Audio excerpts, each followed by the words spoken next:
మన పొట్ట ఒక విస్మయాల పుట్ట.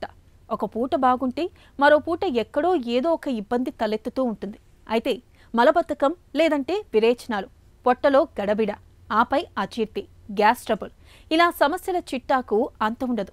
కొంతమంది ఏం తిన్నా వంట పెట్టకుండా ఉంటుంది. మరికొందరికి ఆకలి సరిగ్గా ఉండదు. పొట్టలో తలెత్తే ఇలాంటి సమస్యల గుట్టుమట్లను తెలుసుకునేందుకు స్టూల్ పరీక్ష బాగా ఉపయోగపడుతుంది. మలం తీరుతెన్నులను పరిశీలించడం ద్వారా పొట్టలో అనారోగ్యాన్ని ఎలా అంచనా వేయొచ్చో ఇప్పుడు తెలుసుకుందాం. మలం కూడా వ్యర్థ పదార్థమే కావచ్చు. కానీ ఈ వ్యర్థ పదార్థాన్ని సూక్ష్మంగా పరిశీలించడం ద్వారా మన అనారోగ్యాన్ని చాలా వరకు అంచనా వేయొచ్చు. విరేచనాలు పట్టుకుని ఎంతకీ తగ్గకుండా వేధిస్తున్నప్పుడు, పొట్టంతా ఉబ్బరించినట్లుగా ఉంటున్నప్పుడు, గ్యాస్ ట్రబుల్, వాంతులు, వికారం, ఆకలి మందం, పొత్తి కడుపులో నొప్పి తదితర సమస్యలతో బాధపడుతున్నప్పుడు మలపరీక్ష కోసం డాక్టర్లు సిఫారసు చేస్తారు. మలపరీక్షలో ముఖ్యంగా మలం రంగు, స్థితి, పరిమాణం, వాసన, మ్యూకస్లతో పాటు మలంలో రక్తం ఉందా, కొవ్వులు, చక్కెరలు, బైల్, ఆహారపు తునకలు, మాంసాహారపు అవశేషాలు, తెల్ల రక్త కణాలు, ఇలా అన్నింటినీ పరిశీలిస్తారు. మలపరీక్ష సాయంతో జీర్ణ మండలంలో తలెత్తిన సమస్యల్ని చాలా వరకు ఖచ్చితంగా అంచనా వేయొచ్చు.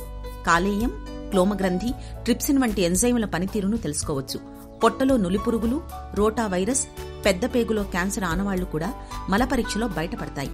సాధారణంగా మలం చూడ్డానికి గోధుమ రంగులో మెత్తగా ఉండి ఎలాంటి చీము కణాలు, రక్తం, మ్యూకస్ లేకుండా ఉంటుంది.